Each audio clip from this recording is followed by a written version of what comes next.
Hey guys, welcome back to my channel. Welcome to my large telescope tank. I have Bonnie right here, Toodles, and Panda, and they all think they're getting food, but no. And today I just wanted to kind of discuss what I have found the best way to care for fancy goldfish in terms of water flow, and what's best for keeping keeping the tank nice and flowing, having a lot of breakup on the surface of your tank to make sure that your fish are happy and you're having that oxygen and all that yucky stuff kind of evaporate through your tank water, so you don't have it like stagnant areas, while keeping some areas kind of stagnant, because if you've ever keep fancy goldfish, you know that it's kind of hard for some of them to swim, especially when they're kind of chubby, and they get or they're younger and have like bladder issues. I've got one little fish that could possibly have some swim bladder issues, and this is how I kind of set up all of my tanks, and this kind of goes for everybody. So this is my 40-gallon breeder, and it has my about 3 to 5 inch fancy goldfish in it.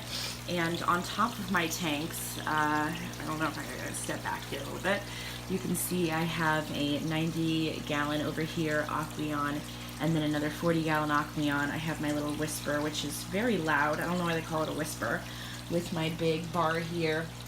And if you can see, the way I have it set up is the flow for this one is over on this side of the tank, and the flow for the large one is on the other side. So it kind of runs around in this kind of loop.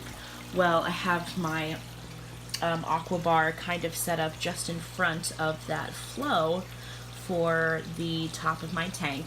So when it hits the surface of my tank, it kind of spreads out these bubbles, and it gets kind of the top of the water kind of flowing. You can see the ripples through the top of the water, so it breaks the surface. Even some of the plants, in a couple of days, it evaporates quickly because it's warm, but even the plants, the surface of the plants will kind of evaporate.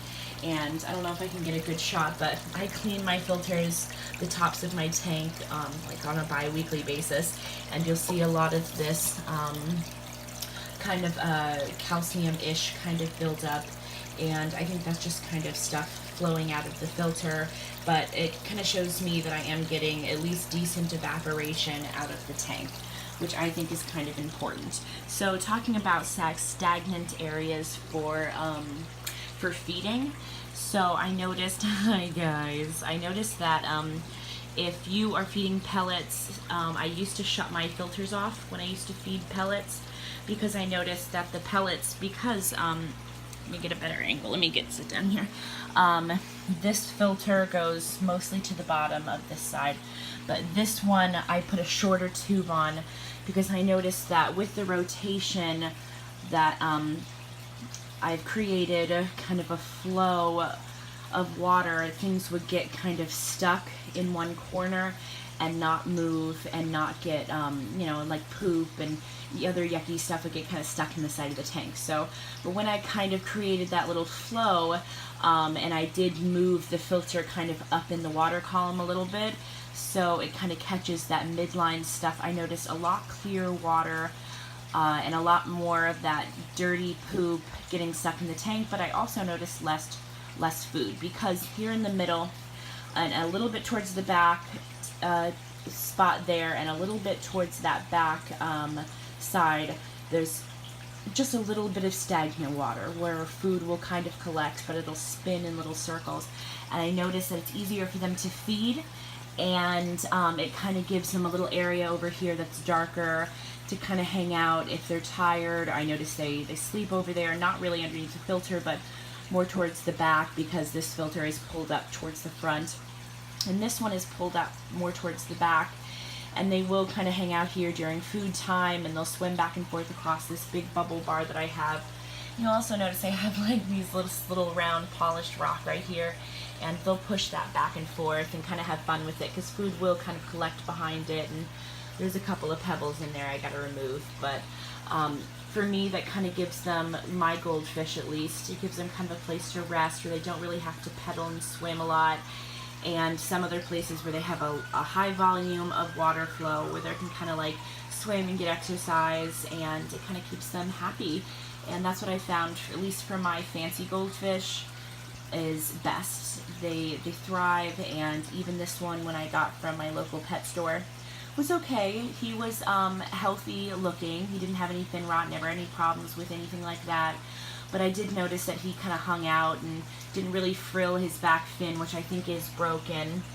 But now he's, as you see, he's very active, and he herds or kind of schools with the other dudes, and they'll play and swim with this, swim around this little tube I have kind of pinned down here, and they're very active and very healthy. And I noticed that water clarity and flow of water and how I placed my filters had a huge effect on my fish.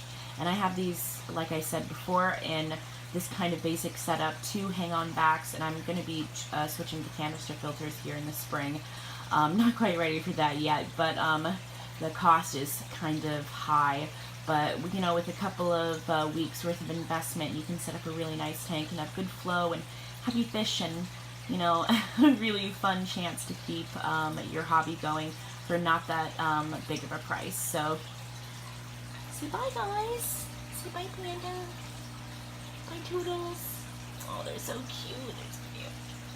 Oh, I'll talk to you later, guys.